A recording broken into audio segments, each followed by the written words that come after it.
자, 오늘은 구속사적 족보, 구원의 약속을 이루시는 하나님, 이런 주제로 창세기 5장에 나오는 족보 있죠. 창세기 4장에도 족보가 나오고 5장에도 족보가 기록되어 있습니다. 창세기 4장에는 가인의 후손들, 그들이 어떻게 살았는지를 기록했죠. 5장에 넘어가면은 아담과 셋을 비롯해서 그 후손들의 삶의 모습을 기록하고 있습니다. 구원이 필요하다. 구원을 잃어버렸다는 것이죠. 영생을 잃어버렸습니다. 영생을 잃어버린 인류는 비참한 삶을 살게 되었습니다. 아담이 그 비참한 삶을 살았던 그 모습을 우리에게 분명하게 보여줍니다. 그 비참한 삶의 모습을 통해서 우리는 구원이 얼마나 소중한 것인지를 또한 생각하게 됩니다.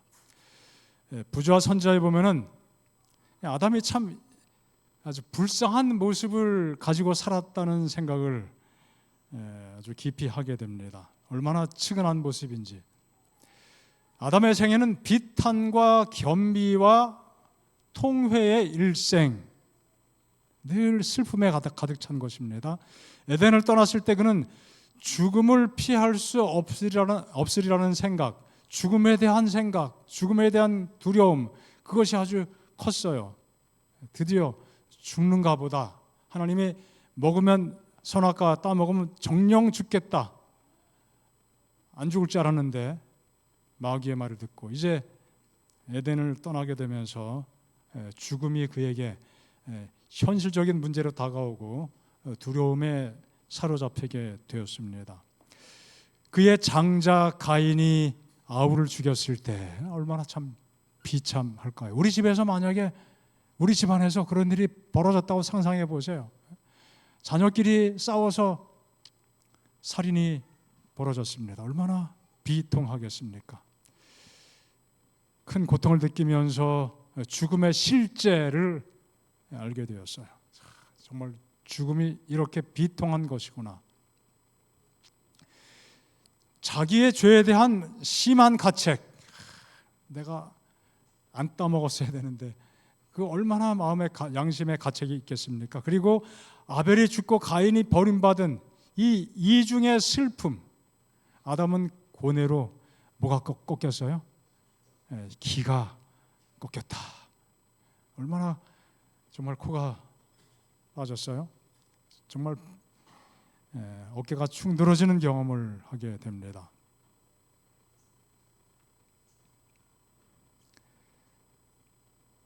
그리고 더 나아가서 죄악이 얼마나 세상에 관영하게 되고 죄악의 그 쓴 뿌리가 결실을 많이 맺게 되는지를 보게 된 거죠.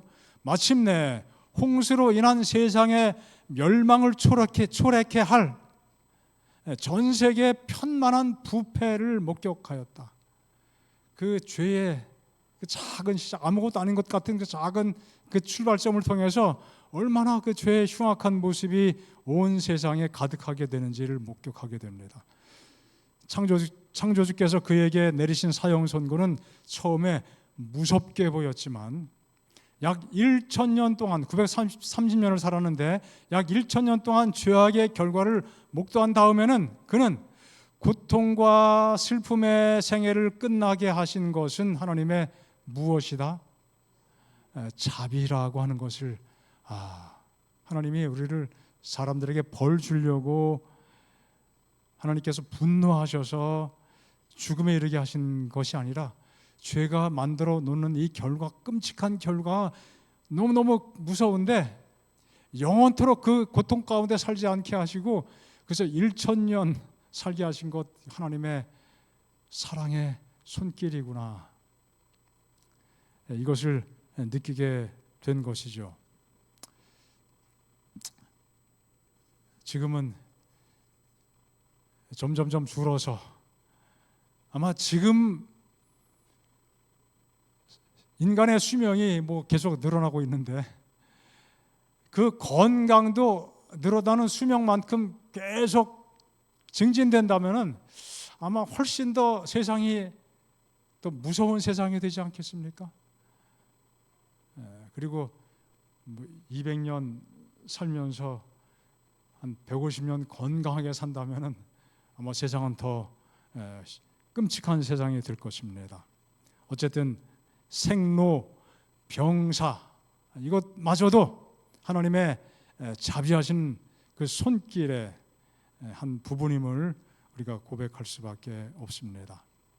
사실 우리 인간이 하나님께서 그냥 내버려 두셔서 죽음으로 다 끝나버리게 한다 할지라도 우리 사람들은 할 말이 사실 없죠.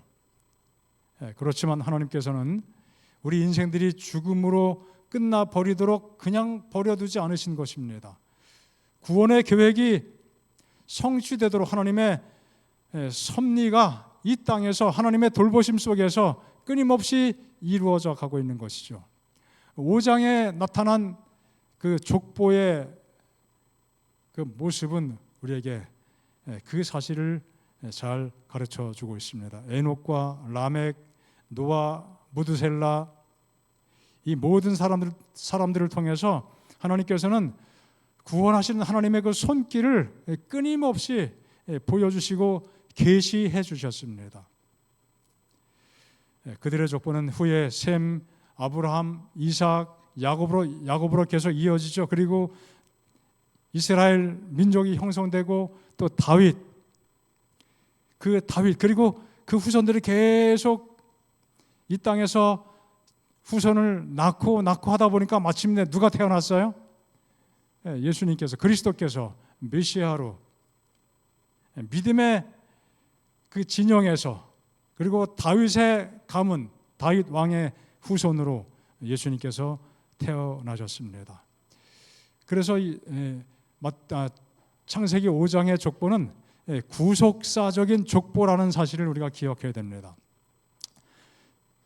자, 그 가운데 아주 중요한 인물들이 있습니다. 먼저 에녹. 영생의 징표, 영생을 하나님께서 주셨다는 사실을 사람들에게 확실하게 깨우쳐 주신 사건이, 깨닫게 하신 사건이 뭐예요? 에녹이 살아서, 죽음을 맛보지 않고 살아서 하늘로 승천하게 된 사건이었습니다. 자, 에녹은 아담과 함께 동시대에 꽤 오랜 세월을 살았습니다.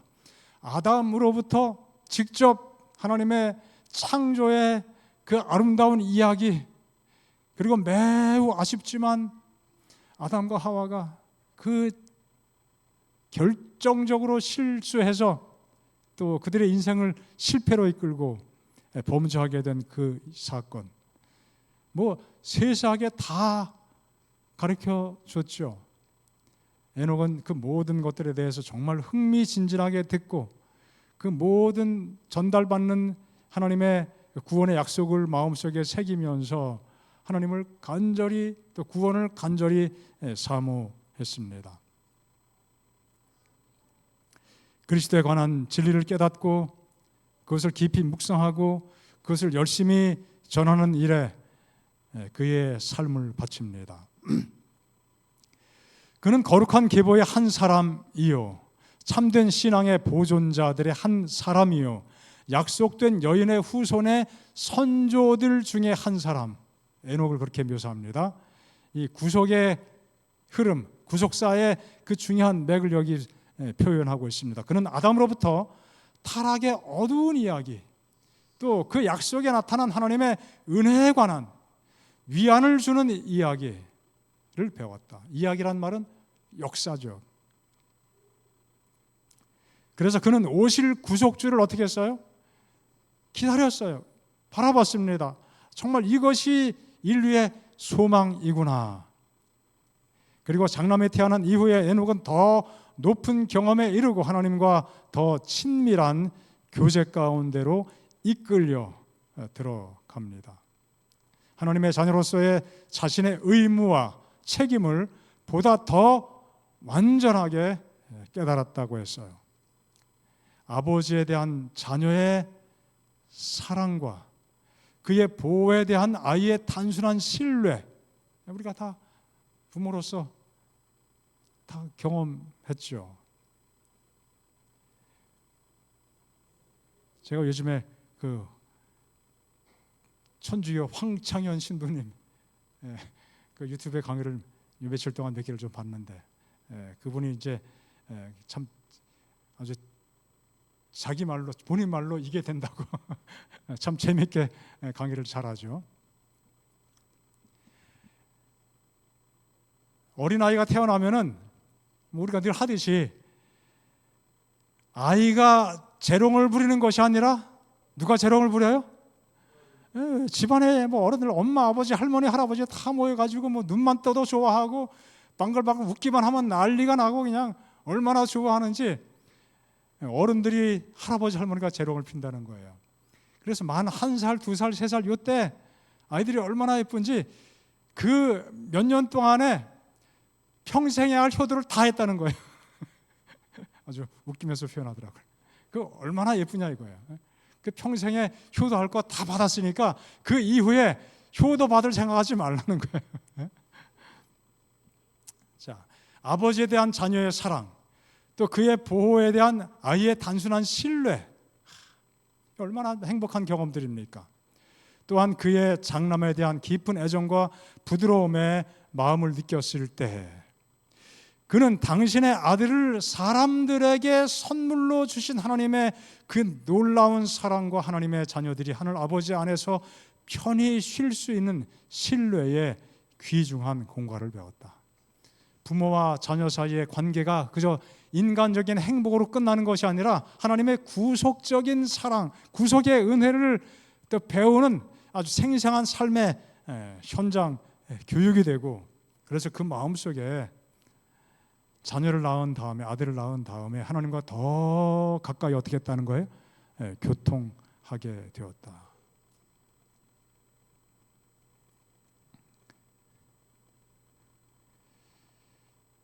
그리스도를 통한 하나님의 무한하고 측량할 수 없는 사랑이 밤낮 그의 무엇의 주제?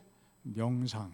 하나님의 사랑, 얼마나 그리워하고 하나님을 마음속에 가득 채우고 살았는지, 그리고 그는 전심전력을 다하여 그가 살고 있던 주위의 사람들에게 그 사랑을 나타내려고 전하면서 선교하면서 애쓰는 삶을 살게 되었습니다. 아담에게서 직접 배웠습니다. 그는 신실한 그리스도인이 되었습니다. 신실한 진리의 백성이 되었습니다. 신실한 남은 백성이 된 것입니다. 뭐 첫 페이지 화면에 뭐 족보를 잠깐 이렇게 도표를 보여드렸는데, 그 도표를 살펴보면은 적어도 에녹은 아담과 300년 이상을 공존했어요. 300년. 그 에녹이 다른 어떤 자손들보다 그 아담 할아버지, 정말 얼마나 아담을 따르고 그 무릎에 앉아서 어릴 때부터 재롱도 부리고 귀담아 듣고, 그래서 아담이 에녹을 얼마나 이뻐했을까요? 얼마나 쓰다듬어주고 끌어안아주고 또 뽀뽀도 해주고. 자, 그런 에녹이 자라가면서 진리의 말씀에 더 깊이 믿음으로 반응하게 될 때 얼마나 더 사랑스러운 모습이었을까요? 그래서 이 에녹은 정말 충만한 믿음을 가진 사람이고,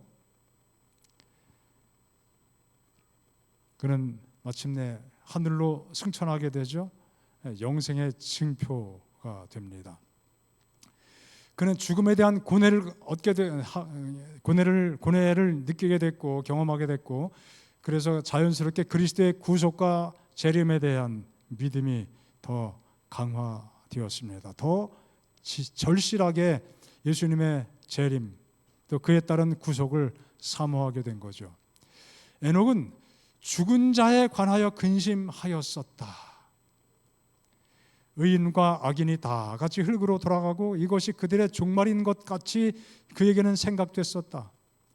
무덤 저편에 의인의 생애를 볼 수 없었어요, 그때까지는. 그러나 예언적 이상으로 하나님께서 그에게 계시를 보여주신 것이죠. 그는 그리스도의 죽음에 관하여 가르침을 받았어요. 그리스도의 죽으심에 대해서 계시를 통해서 확연하게 확실하게 깨닫게 됩니다. 무덤에서 그분의 백성들을 속량하시려고 모든 거룩한 천사들이 수행하는 가운데 영광 중에 임하시는 것을 보았다. 예수님의 무엇을 보게 돼요? 재림. 수많은 천사와 함께 임하시는 그 모습을 에녹이 계시 가운데 보게 되었습니다.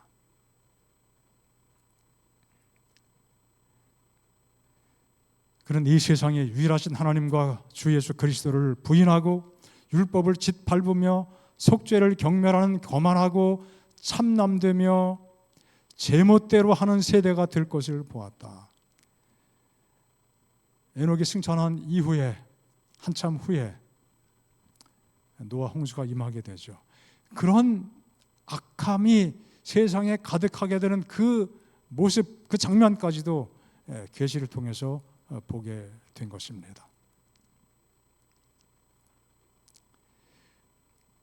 의인이 영광과 존귀로 관을 쓰는 것과 악인들이 주 앞에서 추방되어 불로 멸망당하는 것, 그 모든 것들이 계시를 통해서 그에게 보여졌습니다. 그래서 예수님의 재림을 사모하게 되고 하나님의 구원을 더욱 간절히 사모하게 됐습니다. 하나님께서 주신 계시를 통해서 영생의 소망을 갖게 되고 죽음의 두려움을 극복하게 됩니다. 그러다가 마침내 에녹이 승천하게 되죠.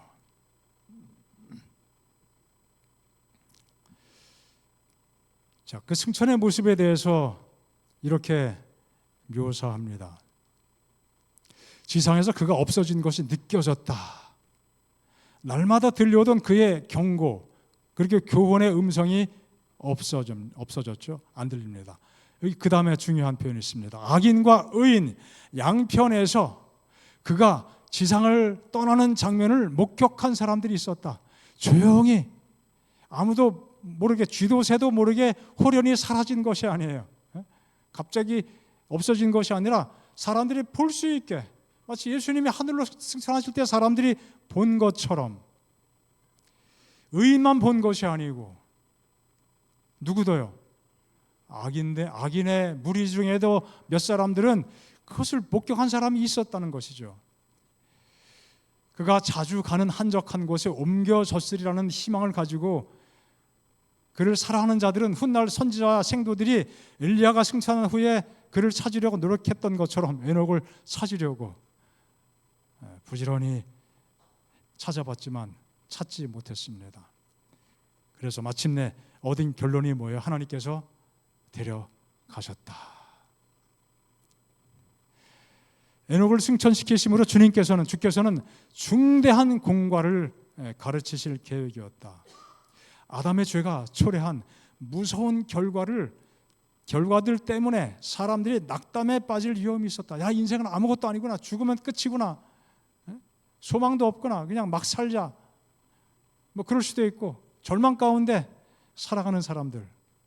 자, 그것을 하나님께서 불쌍히 여기시고 죽음이 인생의 끝이 아니고 하나님의 구원이 실제 있는 것이다.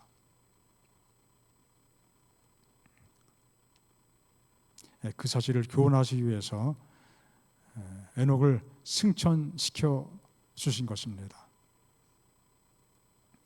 하나님께서 아담에게 주시고 셋에 의해서 반복되고 에녹에 의해서 실천된 교훈들은 우울과 흑암을 일소하였으며 하나님의 구원의 약속이 그저 말뿐인 것이 아니라 실제 있는 것이구나.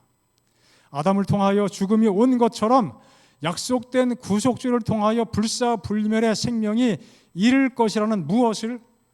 소망을, 믿음을 가지고 에녹의 그 승천을 이해하게 되니까 야, 우리가 불멸의 죽음을 맛보지 않고 하늘에 갈 수 있겠구나. 불멸의 존재로 하나님께서 주시는 영원한 생명의 은총에 거하게 될 것이구나. 우리는 정말 소망이 있구나. 예수님을 더 잘 믿어야겠다. 약속 가운데 온전히 거해야겠다. 그 사실을 사람들의 마음속에 더 깊이 간직하게 된 것입니다. 이것이 에녹이 승천했을 때 이 세상을 향해 주시는 아주 핵심적인 메시지였습니다. 소망이 있다. 죽음이 끝이 아니다. 하나님의 구원이 분명하다.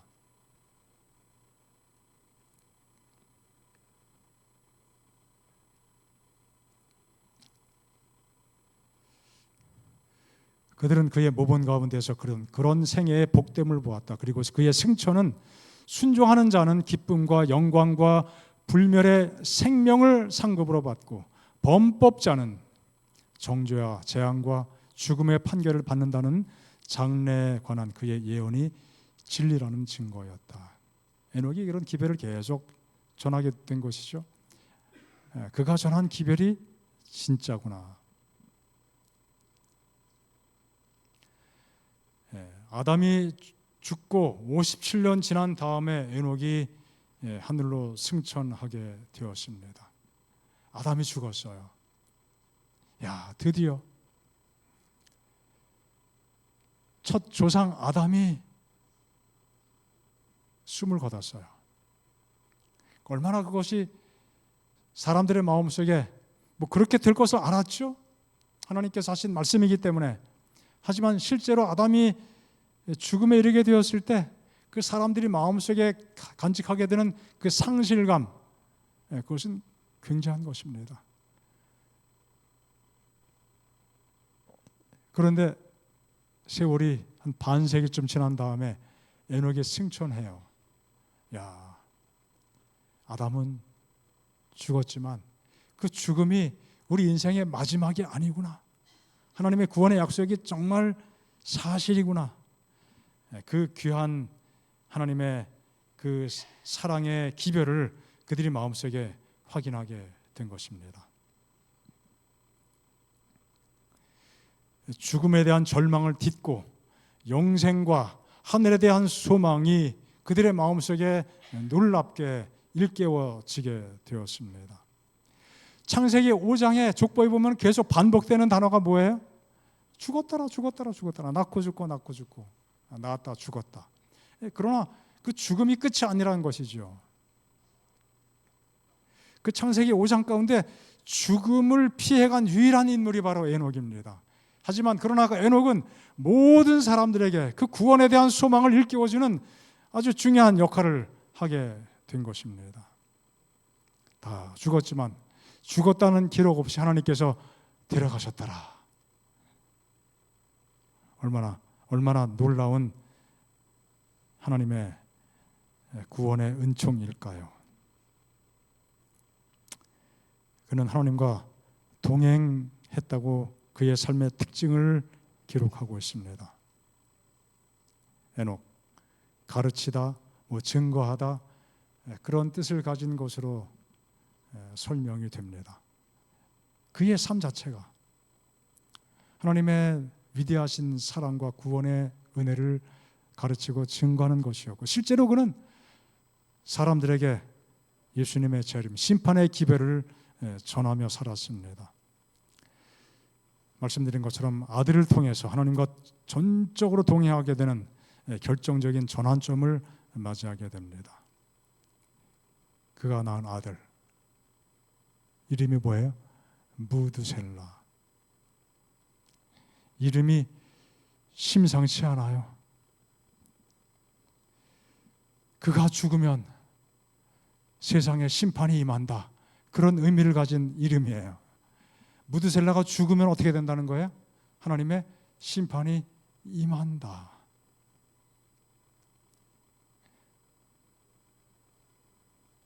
그 아들을 낳고 하나님과 깊이 동행했습니다. 아들이 죽기 전에 그는 승천하죠. 정말 계시적인 이름이었습니다. 실제로 창세기 내용을 쭉 보면 노아 홍수가 나던 그 해에 누가 죽어요? 무드셀라가 죽어요.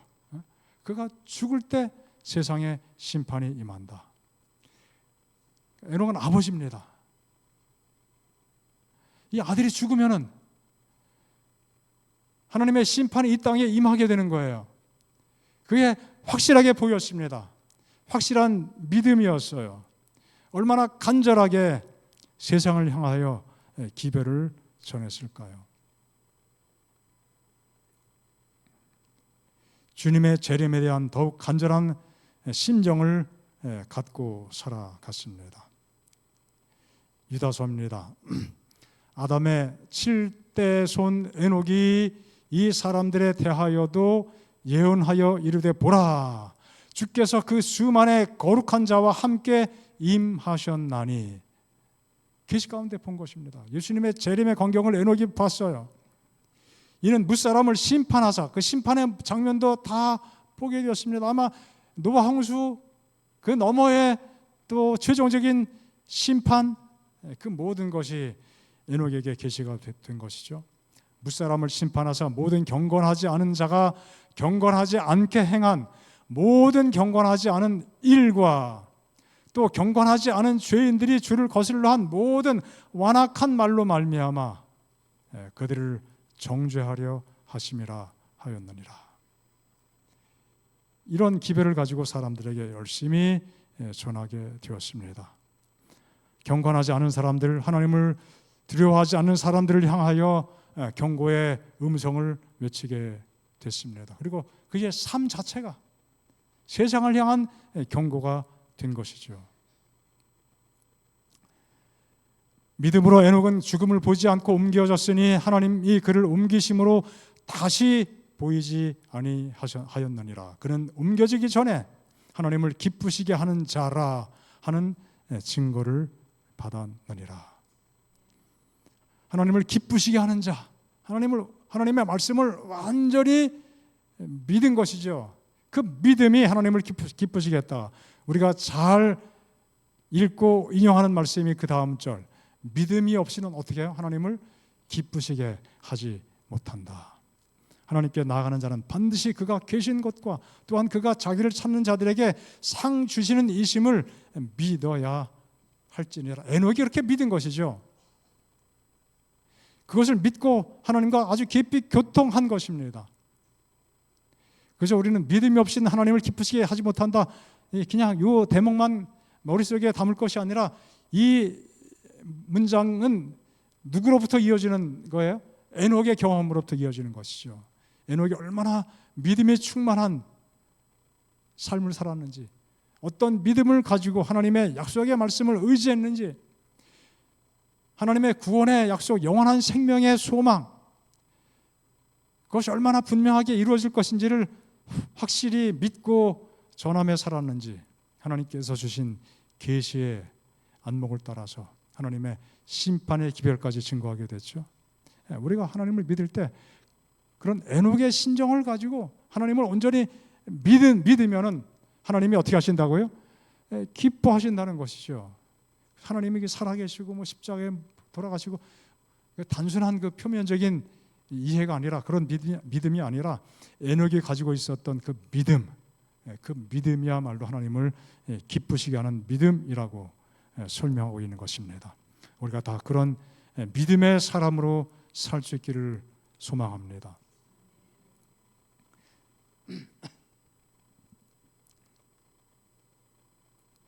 자, 이렇게 사는 것이 동행의 진정한 의미가 되는 것입니다.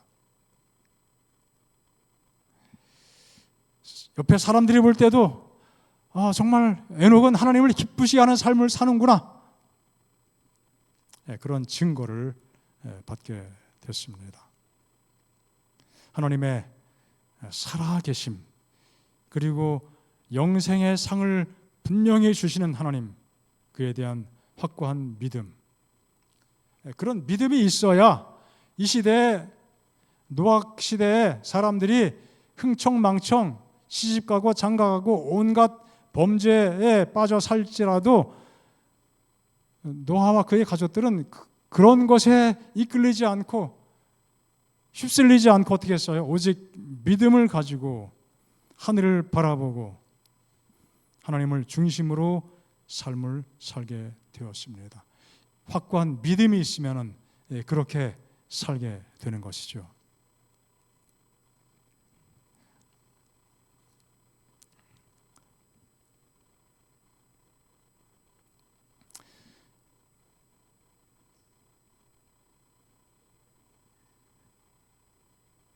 자, 무두셀라가 죽은 해에 홍수가 임했죠. 이것은 우리 각자에게도 그대로 적용해 볼 수 있습니다. 예수님이 언제 오십니까? 우리가 죽으면 그날이 예수님의 재림이 이루어지는 날이죠. 우리가 죽는 날이 심판의 날입니다. 그 심판은 예고 없이 예측 불허 갑자기 찾아올 수도 있습니다. 얼마나 많은 경우에 그렇게 개인적인 종말을 맞이하는지 우리 조정혜 집사님 가정에도 그런 슬픈 일이 있습니다. 뭐 상상이나 했겠습니까? 심판의 날, 예수님의 재림의 날. 그러니까 우리는 오늘 어떻게 해야 돼요? 오늘 하나님과 동행해야 됩니다. 바로 오늘 이 순간에 하나님과 더욱 가까이 지내며 살아가야겠습니다.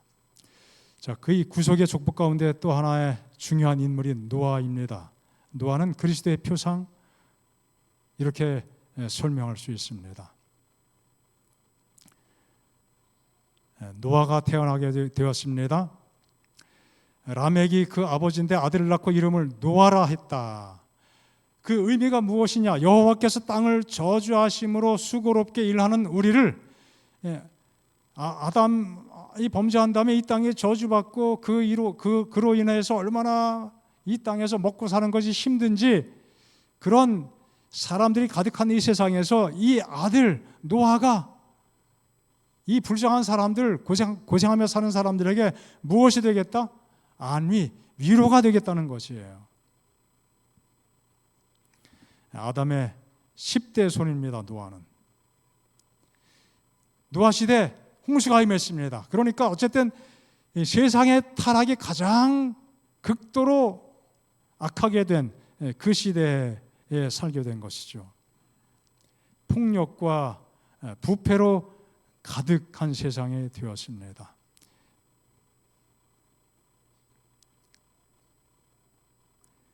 노아흐, 이 노아란 단어는 누아흐, 이 발음이 비슷하죠. 안식하다, 쉬다, 여기서 파생된 말로서 설명이 됩니다. 그리고 나함이라고 약간의 발음도 비슷하죠. 위로하다, 안위하다. 노아가 세상의 사람들을 위로한다. 이걸 이제 우리가 월드 플레이라고 이렇게 표현을 합니다. 바로 그것이에요. 노아는 그런 아들이 될 것이라고 그 라멕이 기대하고,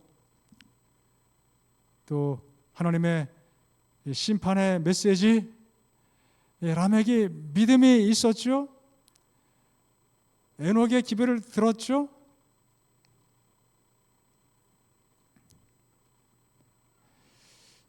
믿음의 그 메시지를 마음속에 깊이 간직하고, 그 다음에 무드셀라가 죽으면은 세상에 심판이 임한다. 그게 뭐 비밀리에 주고받는 얘기가 아니잖아요. 분명하게 온 믿음의 가족들, 적어도 무드셀라 태어난 이후에 모든 믿음의 후손들은 그 사실을 깊이 인지하고 있었을 것입니다. 그리고 무드셀라 나이가 점점 차오르죠. 969세까지 살았으니까. 자, 그런 배경들을 함께 생각해 보면은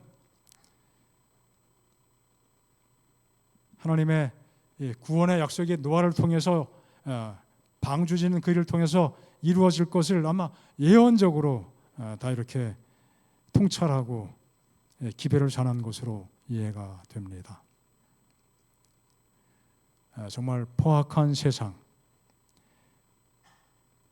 하나님 앞에 패괴하고 포악함이 땅에 가득했다고 그랬어요. 그런데 노아는 당대 의인이고 어떤 사람? 완전한 사람, 하나님과 깊이 동행하고 말씀에 순종하며 살았다는 것이죠.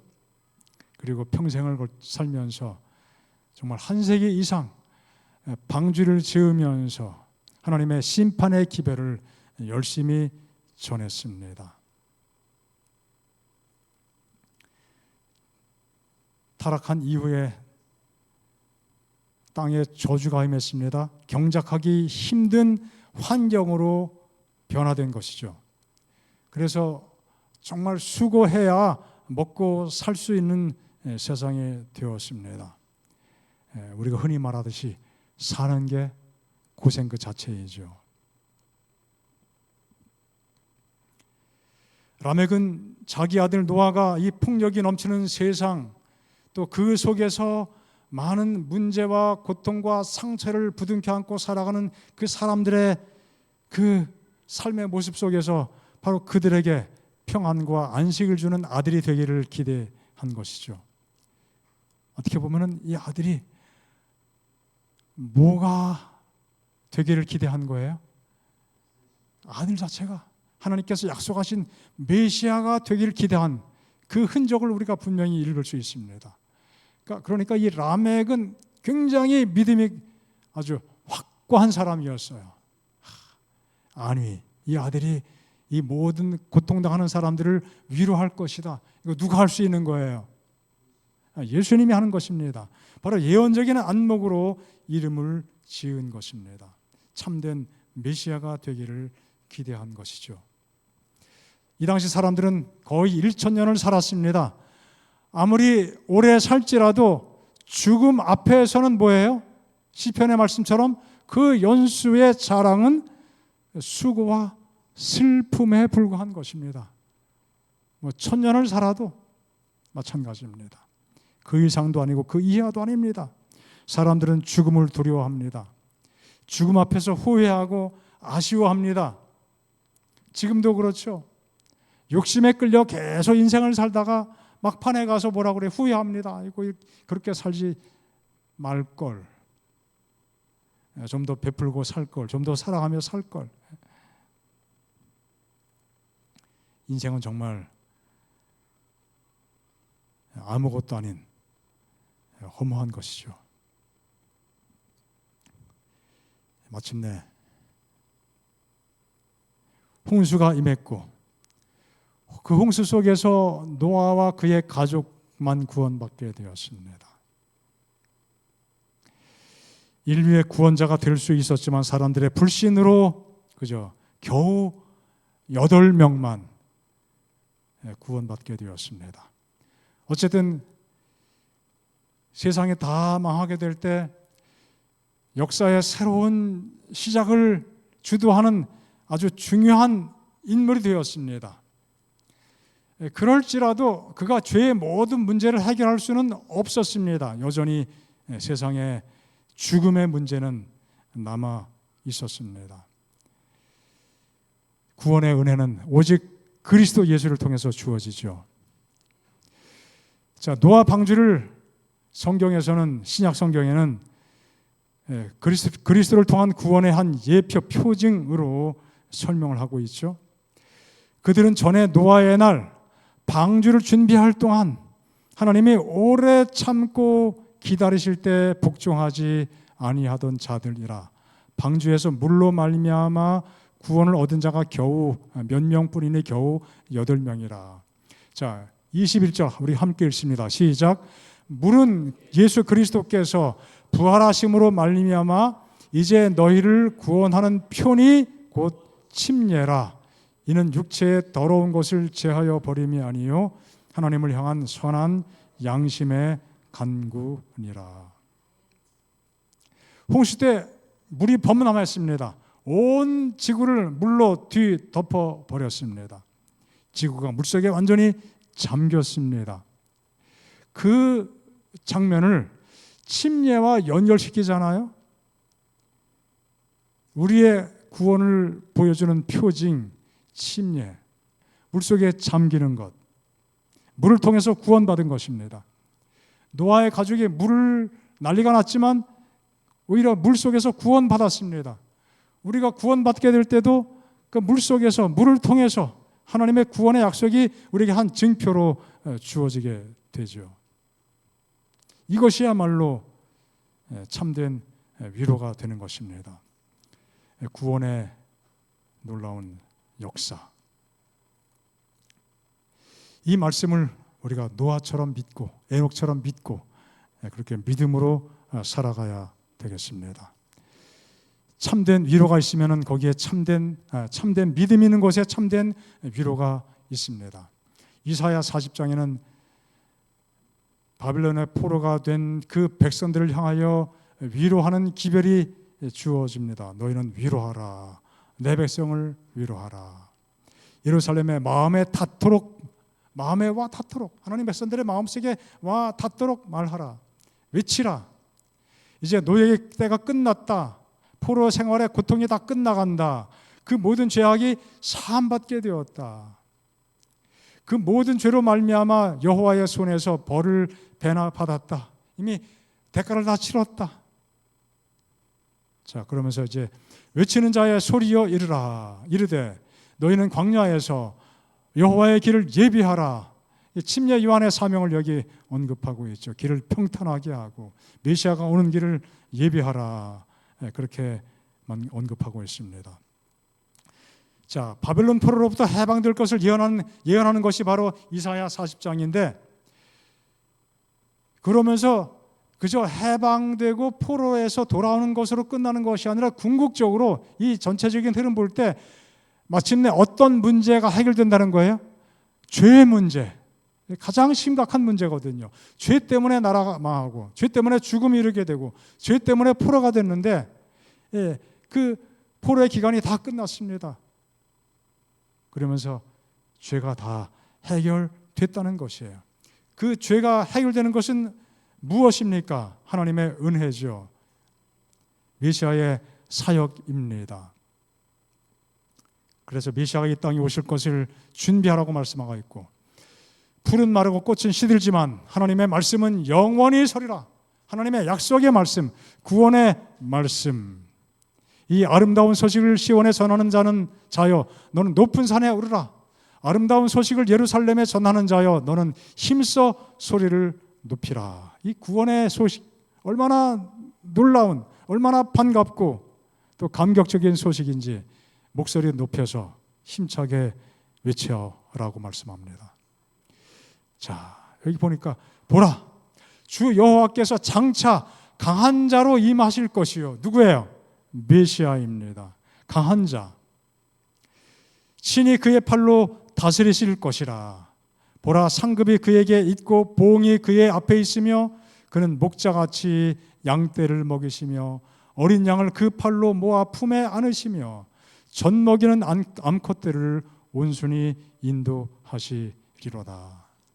자, 이 모든 것들이 바로 메시아 사역인 것을 말씀하고 있습니다. 야곱아, 어찌하여 내가 말하며 이스라엘아 내가 이르기를 내 길은 여호와께 숨겨졌으며 내 송사는 억울함을 호소하는 그것은 하나님에게서 벗어난다 하느냐? 그렇게 말하지 말라. 너는 알지 못했느냐? 듣지 못했느냐? 영원하신 하나님 여호와 땅끝까지 창조하신 이는 피곤하지 않고 곤비하지 않고 명철이 한이 없으신데 피곤한 자에게 능력을 주시고 무능한 자에게 힘을 더하신다. 이 하나님을 믿고 살게 되면은 소년일지라도 피곤하고 곤비하며 장정일지라도 넘어지고 쓰러지지만 믿음을 가지고 하나님을 바라보는 사람은 날마다 어떻게 된다? 새 힘 얻으리라. 피곤하지 않고 곤비하지 않게 될 것이다. 달려가도. 하나님께서 주시는 위로의 말씀은 구원의 말씀이에요. 그 사실을 온전히 믿게 될 때 우리는 하나님의 놀라운 위로가 마음속에 가득하게 되고 우리의 삶이 피곤하지 않고 힘을 얻게 되는 것입니다. 이 사명을 가지고 오신 분이 누구예요? 예수님이십니다. 안위자예요. 노아가 진정한 안위자가 되는 것이 아니라 바로 예수님께서 안위자가 되시는 것이죠. 그래서 노아는 그리스도에 대한 하나의 표상이기도 합니다. 수고하고 무거운 짐진 자들아 다 내게로 오라. 내게로 오라. 나를 전적으로 믿고 의지하라. 약속을 믿으라는 것이죠. 그리하면 쉼을 얻으리라. 모든 근심 걱정 다 맡기고 하나님께 의지하라는 것입니다. 그분께서 죄가 가져온 온갖 문제와 질병과 죽음을 십자가 위에서 다 처리해 놓으셨습니다. 우리는 이제 믿음의 길을 가야 합니다. 그렇죠? 거기에 소망이 있고 거기에 참된 위로가 있습니다. 우린 또 재림 성도로서 이 마지막 때 남은 자로서 우리에게 주어진 삶의 길을 가야 됩니다. 그 사명이 정말 귀한 것입니다. 그 귀한 삶의 은총이 우리에게 주어졌음을 기뻐하시고 감사하시며 매일을 힘차게 살게 되시기를 바랍니다.